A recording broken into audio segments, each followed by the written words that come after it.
Haleluya. Setelah saya dan saudara dilahirkan kembali, kita semua menjadi orang yang percaya kepada Tuhan Yesus Kristus. Kita mengalami dan menerima keselamatan yang kekal. Katakan amin. Dan kemudian Allah terus berpikir untuk melakukan sesuatu kepada saya dan saudara, sebab Allah tidak mau orang percaya akan kembali mengalami kegagalan yang sama seperti yang dialami oleh manusia pertama. Mereka gagal, mereka tidak mentaati firman Tuhan, sampai akhirnya mereka jauh dari Tuhan. Allah tidak mau. Bagi saya dan saudara, Allah mau agar kita tetap ada di dalam Tuhan. Allah rindukan agar kita tetap bisa berkomunikasi dengan Tuhan, memiliki hubungan yang intim dengan Tuhan. Itulah sebabnya sekali lagi ketika Yesus akan terangkat ke surga, Dia memberikan sebuah pesan: engkau akan menerima kuasa Roh Kudus. Hanya itu yang memungkinkan saya dan saudara bisa tetap kuat. Hanya itu yang memungkinkan setiap orang percaya bisa berhasil dalam pengiringannya ke Tuhan.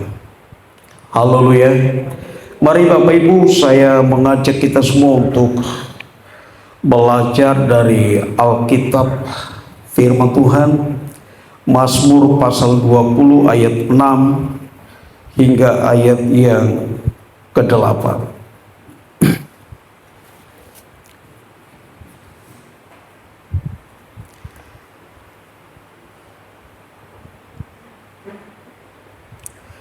Mazmur pasal 20 ayat 6 sampai ayat yang ke-8. Kita baca bersama-sama ayat ini. 2, 3, ya. Sekarang aku tahu bahwa Tuhan memberi kemenangan kepada orang yang diurapinya dan menjawabnya dari surga yang kudus dengan kemenangan yang gilang gemilang oleh tangan kanannya.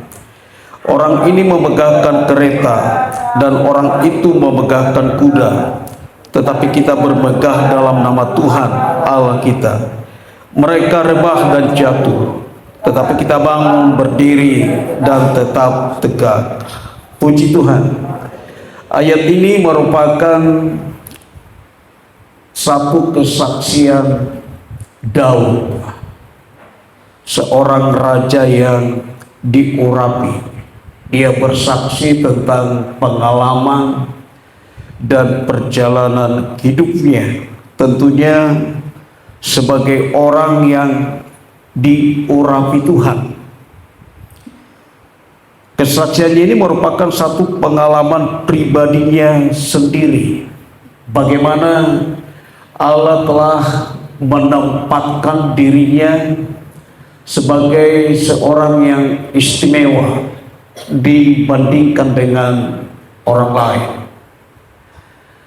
Dia memahami betapa baiknya Tuhan di dalam hidupnya. Dia sadar bahwa dia juga memiliki banyak kekurangan. Dia sadar bahwa dia juga banyak memiliki kelemahan. Bahkan dia pernah jatuh. Tetapi karena dia adalah seorang yang diurapi Tuhan, dia ingin bersaksi tentang keistimewaan yang diberikan Tuhan kepadanya. Haleluya. Petrus juga dia pernah bersaksi tentang Yesus yang diurapi. Dia dengan begitu berani berbicara tentang Yesus. Kita tahu bahwa Yesus Kristus dia lahir karena peranan Roh Kudus. Dan ketika dia dibaptis dalam air, firman Allah berkata, maka turunlah Roh Kudus dengan lambang burung merpati. Dia adalah seorang yang diurapi. Dan Petrus menyaksikan bahwa segala sesuatu yang dilakukan Yesus adalah perkara-perkara yang besar dan ajaib. Haleluya. Bagaimana kemudian Petrus menjadi seorang yang pemberani. Dia berdiri di hadapan para mahkamah-mahkamah agama, musuh-musuh orang-orang percaya kepada Tuhan Yesus, yang tadinya dia pernah menyangkal, yang tadinya dia pernah merasa takut ketika berhadapan dengan orang lain. Tetapi ketika dia mengalami pengurapan Allah, dia diubahkan Tuhan menjadi seorang yang berani, dan dia mengalami kemenangan demi kemenangan yang besar. Haleluya. Begitu juga dengan semua murid-murid Tuhan Yesus, yaitu orang-orang percaya, jemaat mula-mula. Mereka terus bergerak tanpa rasa takut sedikit pun untuk kehilangan nyawa mereka. Apa yang membuat mereka begitu berani? Apa yang membuat mereka begitu bersemangat untuk terus bergerak memberitakan kebenaran firman Tuhan? Nah, lewat pembacaan kita hari ini kita akan melihat ada begitu hal-hal yang luar biasa yang Allah akan lakukan bagi setiap orang yang sudah menikmati pengurapan Allah. Haleluya. Yang pertama, di ayat yang ke-6, sekarang aku tahu bahwa Tuhan memberi kemenangan kepada orang yang diurapinya. Katakan amin. Tuhan akan memberi kemenangan kepada orang yang diurapinya. Tuhan akan memberikan satu perjalanan hidup yang berhasil kepada setiap orang yang sudah mengalami pengurapan Roh Kudus. Katakan amin. Kenapa Bapak Ibu? Karena dalam perjalanan hidup kita ada Roh Kudus yang akan mengajar kita. Haleluya. Ada Roh Kudus yang akan menolong kita. Katakan amin. Hidup ini bukan tanpa kesulitan Bapak Ibu. Hidup ini bukan tanpa perjuangan. Tetapi ketika Roh Kudus ada di dalam diri kita, maka Roh sendiri akan menolong kita. Haleluya. Dia akan mengajar kita. Dia akan mengingatkan kita kepada setiap kebenaran firman Allah yang kita sudah dengar. Dan ketika kita mengingat kembali kebenaran firman Tuhan, kita punya iman akan timbul. Kita punya iman akan semakin kuat. Percaya Bapak Ibu saudara sekalian, ketika saudara diurapi dengan pengurapan Allah, maka saudara akan mendapatkan kemenangan dan keberhasilan yang besar dalam hidup saudara. Haleluya. Haleluya. Coba kita lihat satu ayat ini, Yohanes 14 ayat yang ke-16.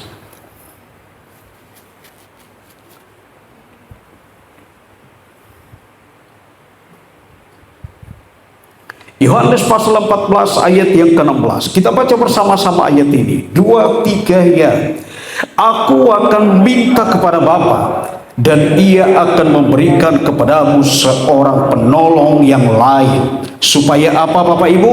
Supaya Ia menyertai kamu selama-lamanya. Katakan amin.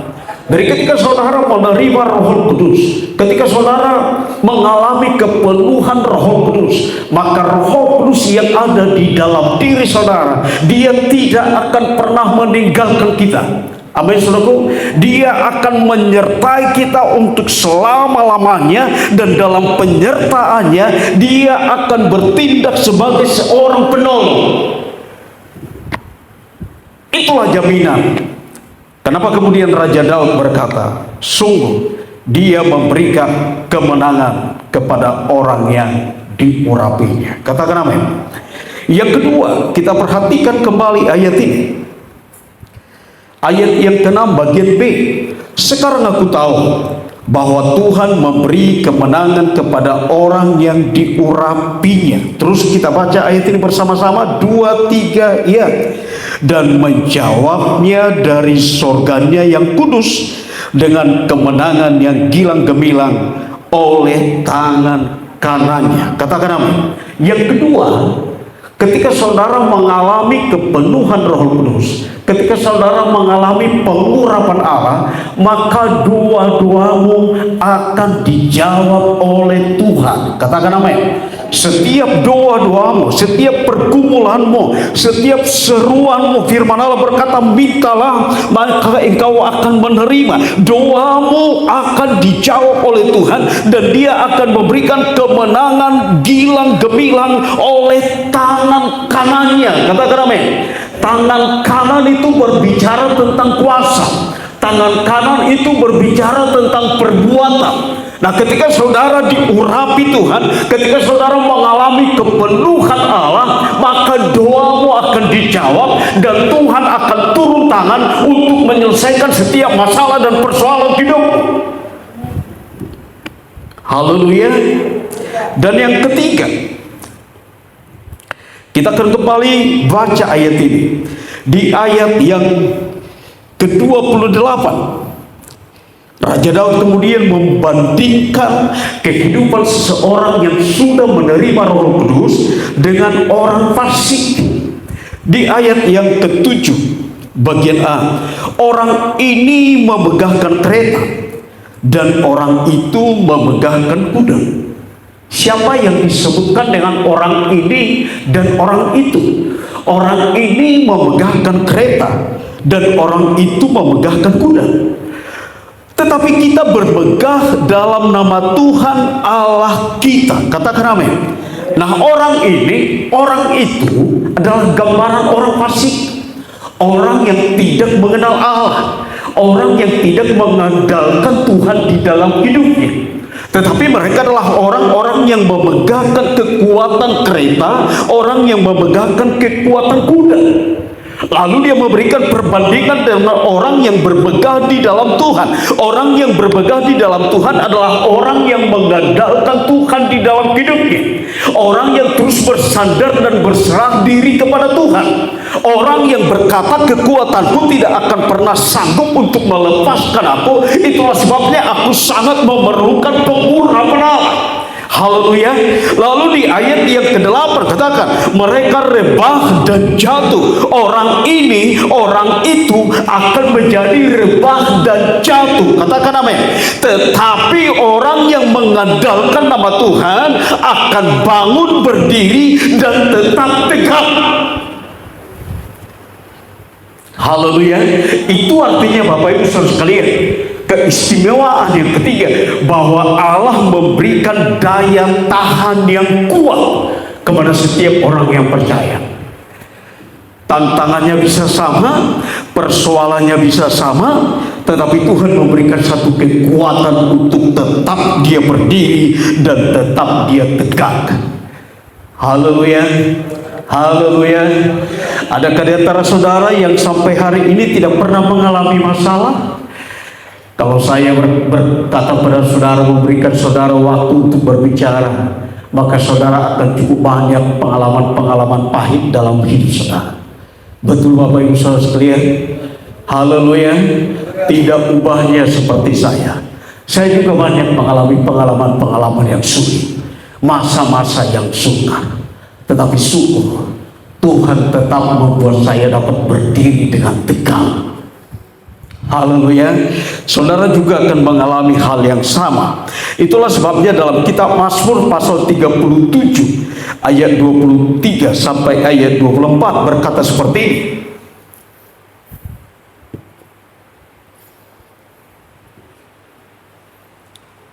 Kita baca bersama-sama, 2, 3, ya. Tuhan menetapkan langkah-langkah orang yang hidupnya berkenan kepadanya. Apabila ia jatuh, tidaklah sampai tergeletak, sebab Tuhan menopang tangannya. Katakan amin. Boleh berikan tepuk tangan bagi Tuhan kita Yesus.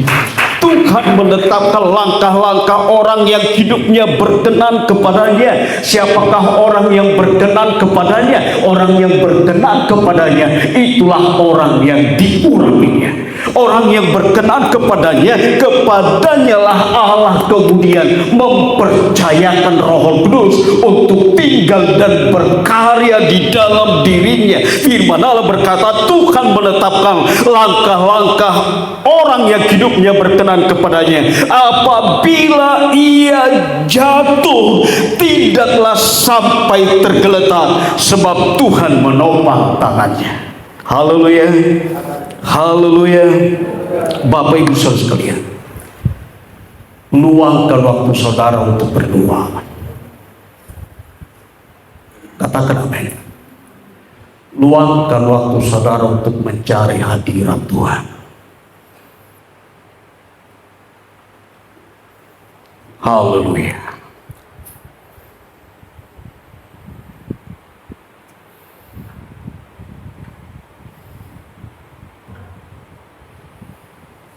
Selalu ada masalah kan? Selalu ada persoalan hidup saudara. Terus-terus mengalami pergumulan. Jangan pernah takut Bapak Ibu. Saudara tidak akan pernah ribah karena masalah. Haleluya. Saudara tidak akan pernah tergeletak dan tidak berdaya karena persoalan hidup. Ada satu jaminan bahwa doamu pasti dijawab oleh Tuhan. Haleluya. Kalau engkau mendapatkan jaminan doamu pasti dijawab oleh Tuhan, maka berikanlah waktu untuk berdoa kepada Tuhan.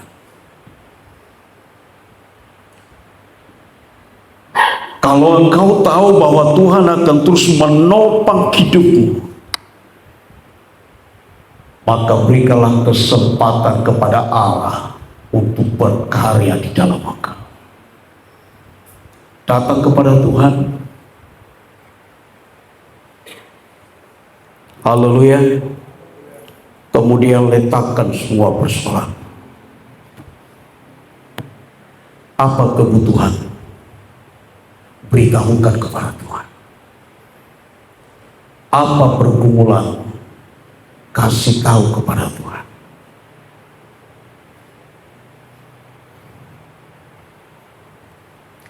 Apa kebutuhan saudara?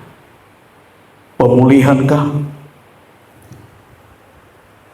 Minta Tuhan yang pulihkan. Katakan amin. Sebab firman Allah berkata, sekarang aku tahu bahwa Tuhan memberi kemenangan kepada orang yang diurapinya dan menjawabnya dari sorga yang kudus dengan kemenangan yang kilang gemilang oleh tangan kuasanya. Sekali lagi datang kepadanya, lalu beritahukan proposalmu kepada Tuhan. Tuhan, saya mengalami satu pergumulan dan saya tidak sanggup mengatasinya. Karena itu aku datang kepada Engkau. Ini proposal. Saya sedang sakit. Tolong aku. Sembuhkan aku Tuhan. Ini aku beritahukan kepada Engkau.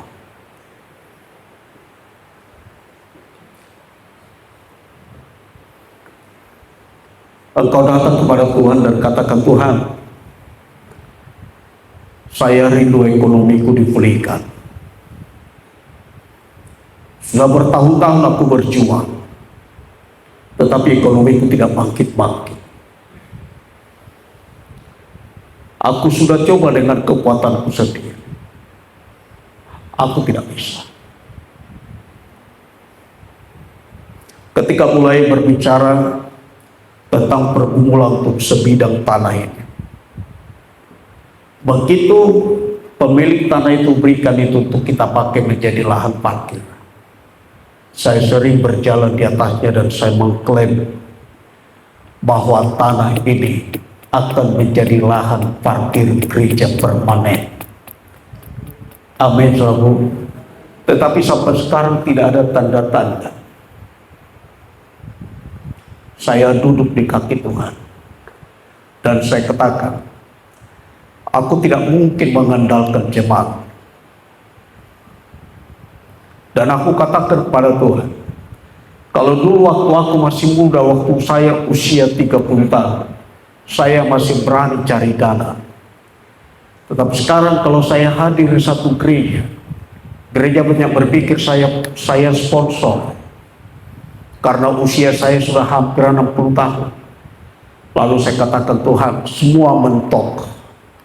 Ini proposalku sekarang.